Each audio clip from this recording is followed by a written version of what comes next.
Bismillah, alhamdulillah, wassalatu wassalamu ala rasulillah. Why your dua is always beneficial for you. Why your unanswered dua, or what you consider to be unanswered dua, is a miracle in progress. I'm going to share with you at least 7 benefits of what we consider to be unanswered dua, so that we keep on making dua, especially on auspicious times like Dhul Hijjah or Ramadan or Arafah or any blessed day.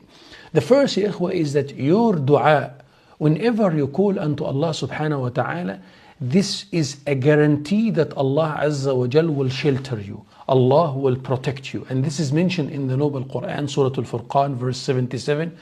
أعوذ بالله من الشيطان الرجيم بسم الله الرحمن الرحيم قل ما يعبأ بكم ربي لولا دعاؤكم فقد كذبتم فسوف يكون لزاما. Allah Azza wa Jal says, in what can be translated, Allah only consider you when you make dua unto Him. Meaning that Allah will not consider you when you don't make dua to Allah subhanahu wa ta'ala. Because try to understand the message. The message that when someone is not making dua to Allah Azza wa Jal, the message is that this person feels that he is self-sufficient, that he doesn't need Allah. That's why those people who don't make a lot of dua, they stuck, ya ikhwa. They stuck in life and they find themselves difficulties because now they depend upon themselves. And this is why from the dua of Rasulullah sallallahu alayhi wa sallam, يا حي يا قيوم برحمتك أستغيث أصلح لي شأني كله ولا تكلني إلى نفسي طرفة عين. Oh Allah, you are the ever living, the one in charge of His servants. Ya Allah, fix all my affairs for me. ولا تكلني إلى نفسي طرفة عين. Don't let me depend upon myself even for a twinkle of an eye. Rasulullah used to do that. And used to make a lot of dua. Because your dua equals shelter, protection of Allah subhanahu wa ta'ala. Even if you feel it's not answered. But Allah Azza wa Jal pushes away evil and protect you and guide you through your dua. And this is mentioned in another hadith of Rasulullah sallallahu alayhi wa sallam, when the Prophet sallallahu alayhi wa sallam said, في الحديث الذي رواه الترمذي, من لم يسأل الله يغضب عليه. If you don't ask Allah, Allah will be displeased with you. Why you don't ask Allah? Allah will be displeased with you. Another benefit, ya ikhwa, whenever you call unto Allah subhanahu wa ta'ala, it means that you are a true servant of Allah. Your dua equal ibadah. Your dua means you believe you have a Rabb, you have Allah, and He's listening to you and He's going to answer you. So you're calling unto Him. So this is a sign of ibadah, a sign of a true servant of Allah. Allah Azza wa Jal says, Surah Ghafir, أعوذ بالله من الشيطان الرجيم بسم الله الرحمن الرحيم وقال ربكم ادعوني أستجب لكم. Your Lord said, call unto me, I shall respond to you. The word used here is أستجب لكم. You'll find some translators translating it, answer you. Call unto me, I will answer you. Can work, but the proper English translation for this word is I will respond. What kind of respond? Allah knows. This belongs to Allah Azza wa Jal. Allah will respond in Him protecting you. You make dua, Allah Azza wa Jal might know that maybe your dua is not good for you. What you ask for is not good for you. So Allah will protect you through it. Allah will give you blessings through it. Allah will delay till the next life. And this is mentioned in the hadith of Rasulullah sallallahu alaihi wasallam.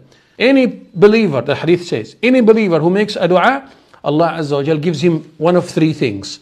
Either Allah gives him the answer in this worldly life, al-ajila, in the worldly life, that's called al-ajila. Even if later on, even if the answer of the dua came after 10 years, after 20 years, after 30 years, but it's still in the worldly life, right? That's al-ajila. The second is, or Allah Azza wa Jal is going to push away evil because of your dua.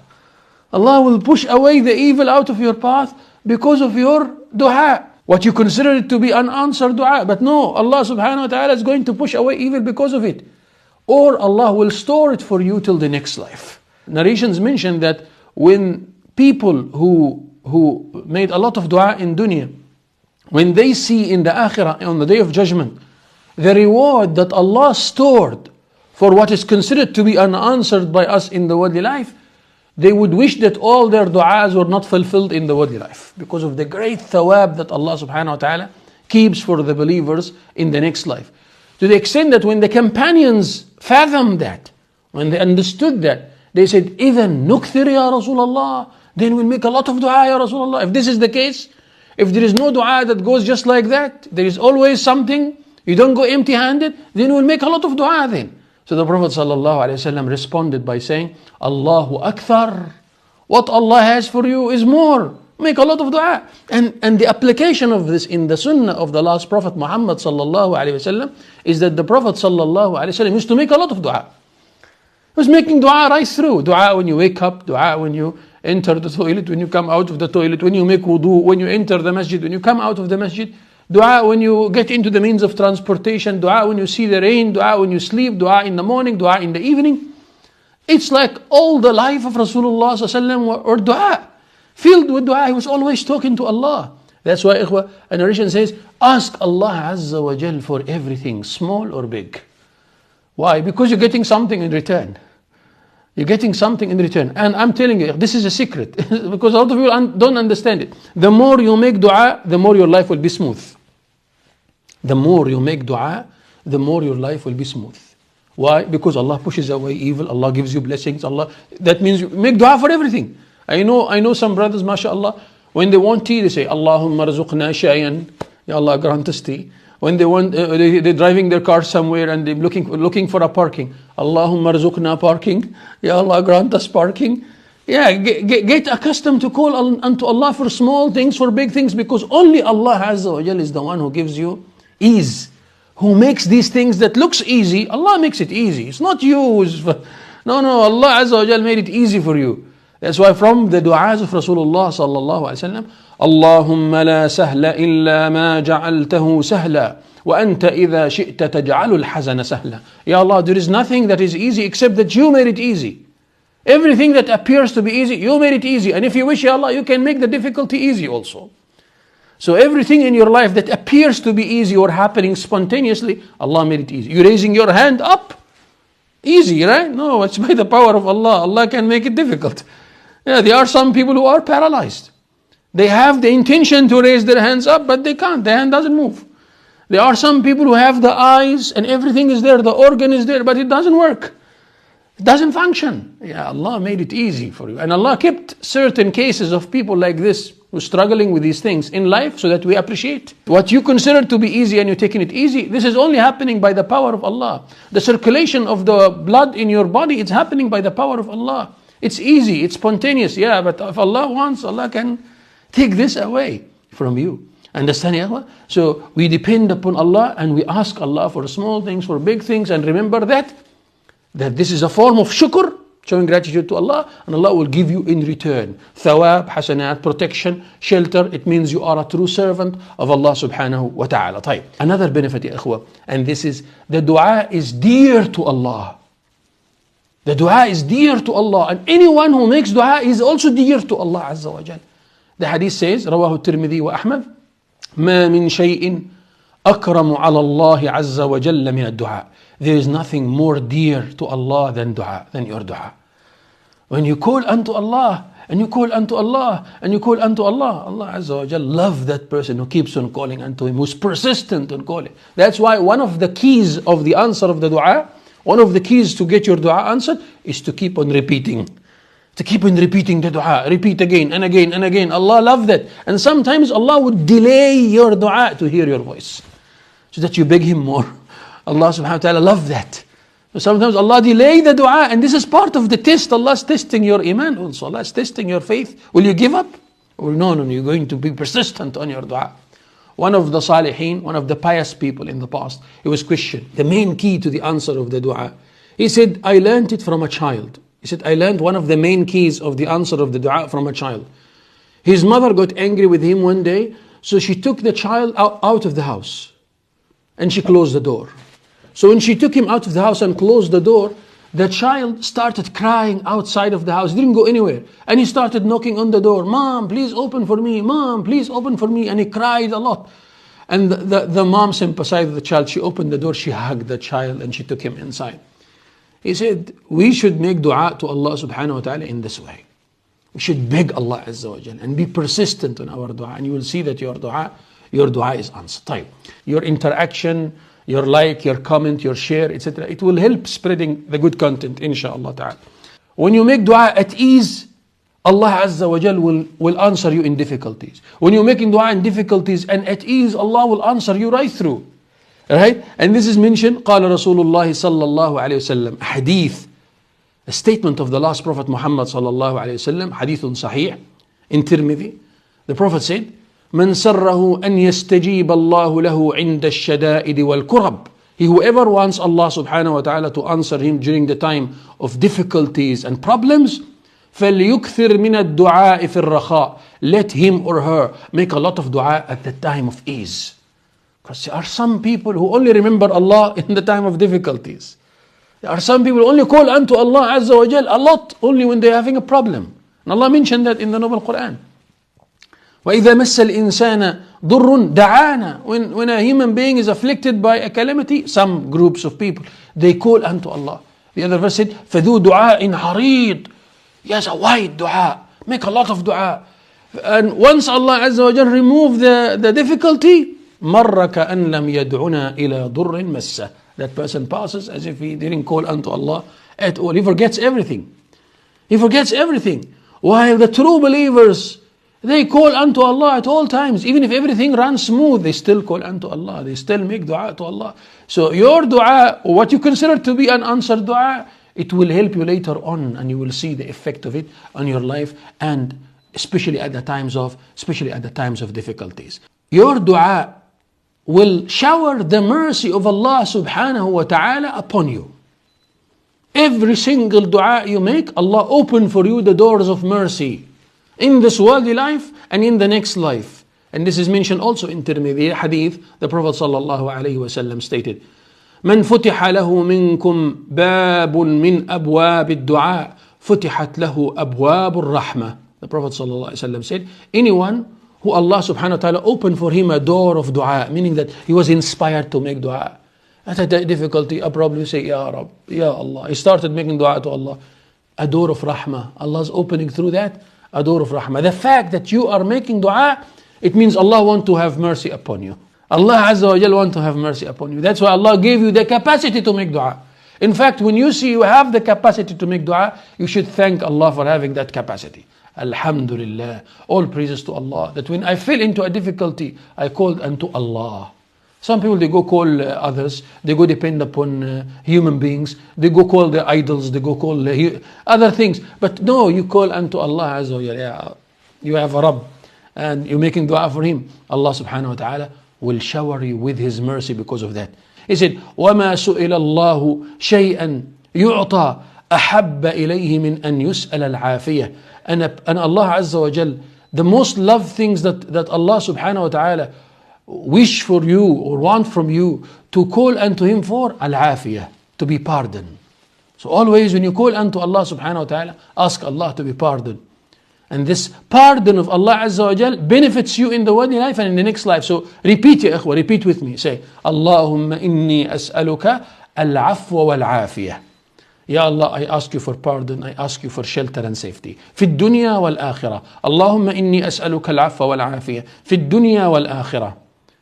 أسألك العافية في ديني ودنياي وأهلي ومالي وولدي. I ask you for safety and pardon, Ya Allah, in the matters of my faith, the matters of my family, my belongings, everything that I have. Ya Allah, give me shelter and safety in that. This is what Rasulullah sallallahu alayhi wasallam taught from dua. A powerful dua that he used to recite every day in the morning and in the evening. Another benefit, ya ikhwa, الدعاء صلة بين المسلمين. Make sure when you call unto Allah subhanahu wa ta'ala, to call unto Allah for all the Muslims, for all the ummah of Muhammad sallallahu alayhi wasallam. And why is that? Because your dua for the Muslimin, you get for every single believer hasana. Your dua for the believers around you, you get for every single believer one hasana. The Prophet said, من استغفر للمسلمين والمسلمات كانت له بكل نسمة حسنة. Anybody who make istighfar to the believers, for every single believer you get one hasana. So you say, Ya Allah, forgive all the Muslims, those who passed away and those who are alive. You forgive them all. How many of them? Currently, around 2.1 billion Muslims. Now about the previous generation, what about the previous generations? You're talking about billions of people. So you get billions of hasanat instantly. That's why some of the ulama call that the dua of the billionaire. It's called the dua of the billionaire. Why the dua of the billionaire? Because you get billion hasana or billions of hasanat just when you're calling, Ya Allah, forgive all the believers, males and females, those who are alive and those who passed away. Imagine if all the ummah is making dua like that. If every single individual in the ummah is making dua for the ummah, then even if you passed away in the grave, you are benefiting from the dua of someone who is alive in America, someone who is making this dua in Australia, in Canada, in Europe, in India, anywhere around the world. You're getting benefit while you are in the grave. And perhaps if the ummah kept on making this dua for hundreds or thousands of years, you're still benefiting from this dua. Ya Allah, forgive all the ummah. Ya Allah, have mercy upon all the ummah of Muhammad sallallahu alayhi wasallam, all the believers from Adam alayhi salam's time until judgment day. Ya Allah, forgive them all.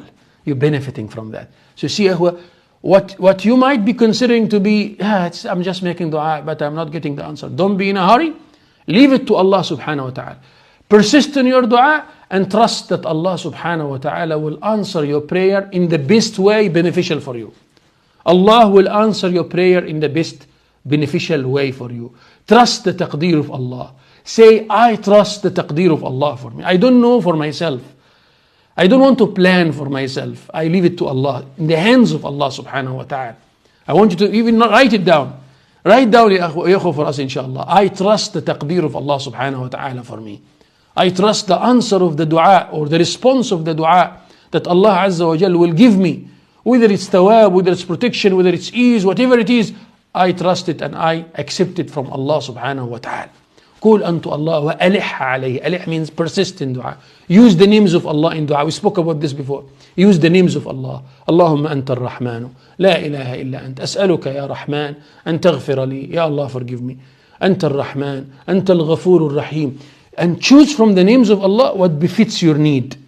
You're calling unto Allah for sustenance, for provision. Ya Allah, anta ar-Razzaq. La ilaha illa anta. As'aluka ya Razzaq. Urzuqni.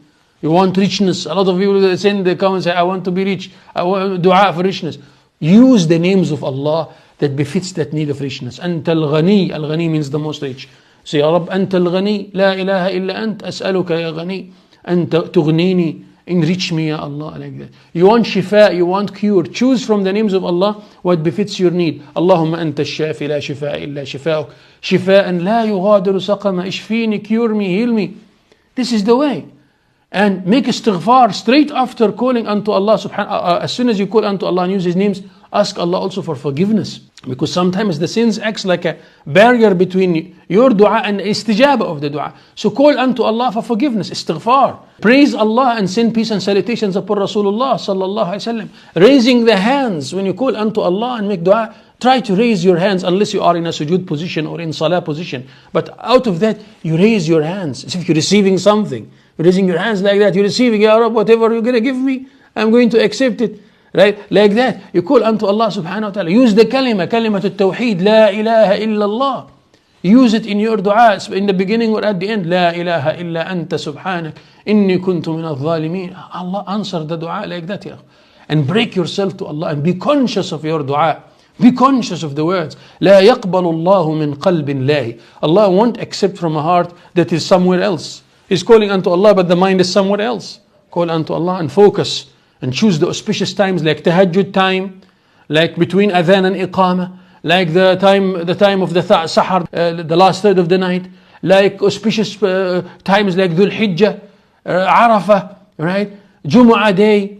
Very important and blessed times for the istijaba of the dua. I want you also to write down your du'as. Whatever du'as you want, inshallah, write it down. We're going to make dua for you and say Ameen. أقول قولي هذا وأستغفر الله. أستغفر الله لي ولكم فاستغفروه والحمد لله رب العالمين.